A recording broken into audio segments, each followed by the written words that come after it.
मारो मारो मारो, आज तो ऐसे मार ही डालो। हाँ हाँ, मार दो ऐसे। मारो मारो मारो।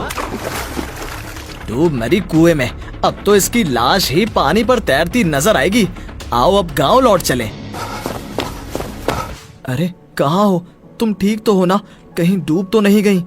रोशन ये कह ही रहा होता है कि तभी वह लड़की पानी के ऊपर आ जाती है। उसे जिंदा देखकर रोशन की जान में जान आती है और वो कहता है, शुक्र भगवान का तुम जिंदा हो, मैं तो डर ही गया था।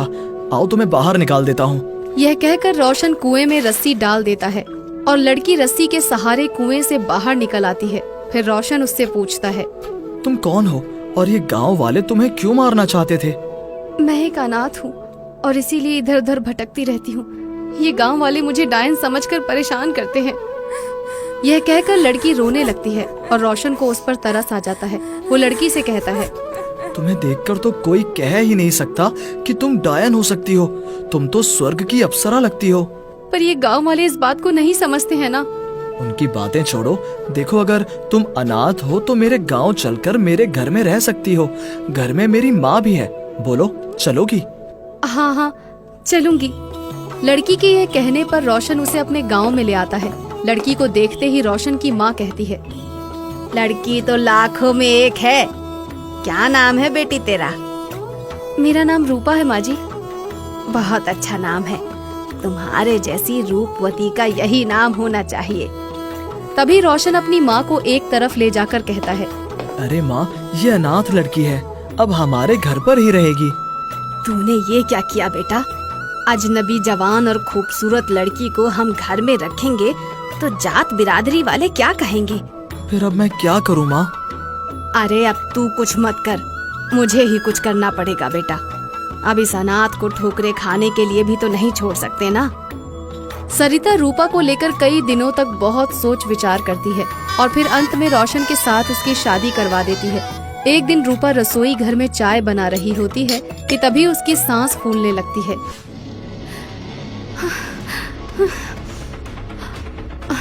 अब तो सांस भी नहीं लिया जा रहा है। जितना जल्दी हो सके पानी में जाना होगा। यह कहकर रूपा नदी की तरफ भाग लेती है। अरे ये एकाएक बहू को क्या हो गया?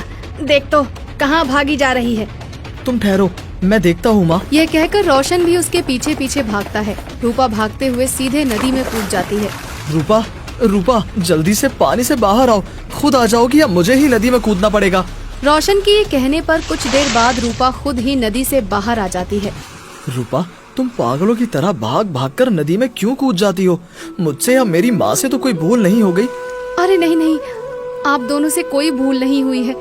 जो हुआ उसे भूल जाइए। चलिए घर चलते हैं। अगले दिन रोशन और रूपा हंस हंस कर आपस में बातें कर रहे होते हैं कि तभी अचानक से रूपा का दम घुटने लगता है। सांस नहीं ली जा रही है। क्या हुआ रूपा? कुछ तकलीफ हो तो डॉक्टर के पास लेकर चलूं? नहीं नहीं, इसमें डॉक्टर कुछ नहीं कर सकेगा। मुझे जल्दी से पानी में जाना पड़ेगा। यह कहकर रूपा नदी की तरफ भाग लेती है और फिर रोशन भी उसके पीछे पीछे भागने लगता है। पता नहीं कब तक भागना पड़ेगा इसके पीछे। रूपा भागते भागते नदी में कूद जाती है और तभी रोशन भी वहां पर पहुंच जाता है। रूपा कुछ देर बाद पानी के अंदर रहकर नदी से बाहर आ जाती है। रूपा, तुम बार बार नदी में नहाने के लिए बेचैन क्यों उठती हो? कोई ना कोई मजबूरी तो जरूर है। बताओ रूपा, तुम्हारी ऐसी क्या मजबूरी है? रोशन की ये बात सुनकर रूपा कहती है, क्या मेरी इस मजबूरी को जानना जरूरी है आपको? हाँ हाँ, बहुत जरूरी है रूपा, तभी तो पूछ रहा हूँ। यह सुनकर रूपा कहती है, अगर यही बात है तो सुनिए, मैं एक जलपरी हूँ।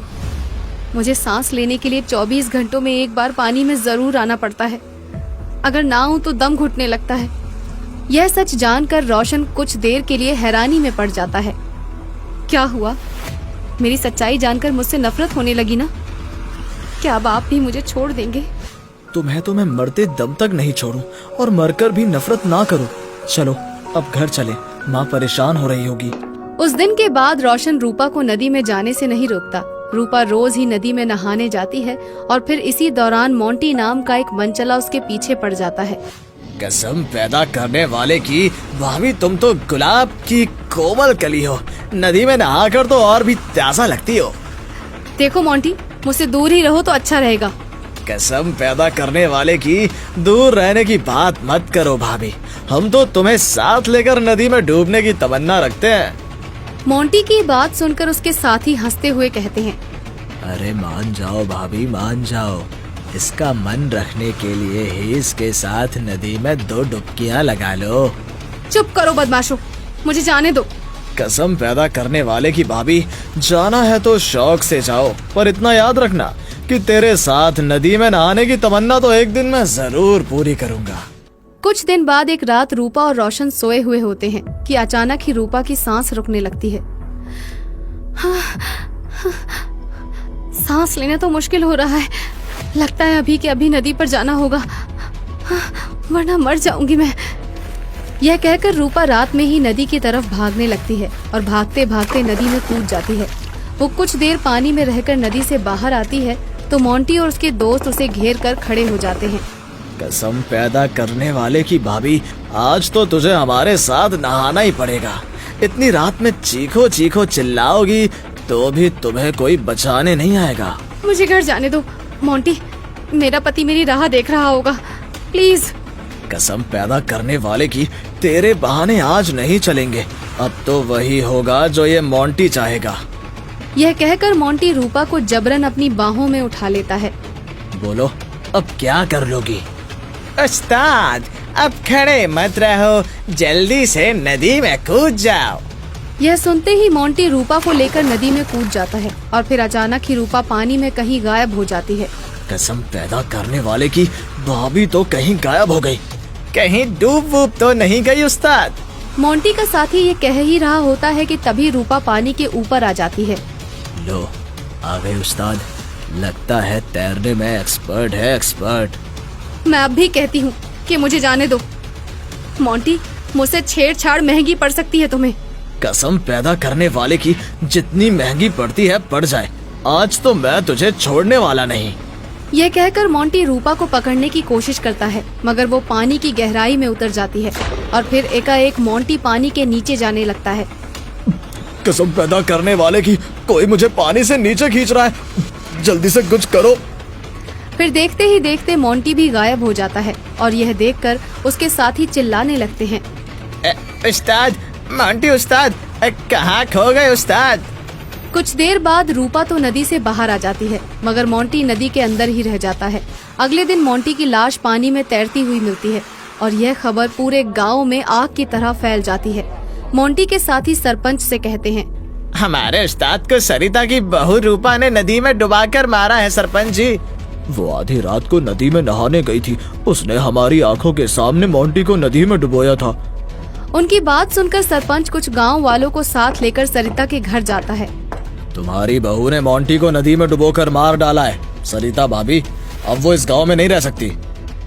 यह सुनकर सरिता चौंक जाती है और सरपंच से कहती है, ये आप क्या कह रहे हैं सरपंच जी?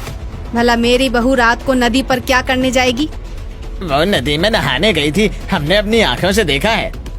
तभी रूपा वहां आकर सरपंच को सारी असलियत बता देती है और असलियत सामने आने पर सरपंच कहता है, अच्छा ही हुआ बदमाश मर गया, उसे बहू के साथ जबरदस्ती करने का सही फल मिला। मगर सरिता भाभी, अपनी बहू से कह दो कि गैर वक्त नदी पर भूलकर भी ना जाए। यह कहकर सरपंच वहां से चला जाता है और सरिता आग बबूला होकर रूपा से कहती है, बता, तू बार बार नदी में नहाने क्यों जाती है? और तू आधी रात को नदी पर क्या गुल खिलाने गई थी? हाँ? सरिता को इस तरह गुस्सा करते देख रोशन उसे रूपा के बारे में सब कुछ सच बता देता है और फिर सरिता हैरानी से कहती है, क्या कहा?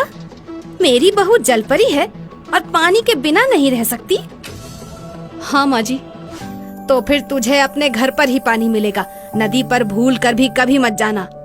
ये सच सामने आते ही सरिता रूपा के लिए शीशे का बना एक हेलमेट घर लेकर आती है और फिर रूपा को अपने पास बुलाकर कहती है, बहू ये लो, ये हेलमेट सिर पर पहन लो और रोशन तुम ऊपर से इसमें पानी डालो।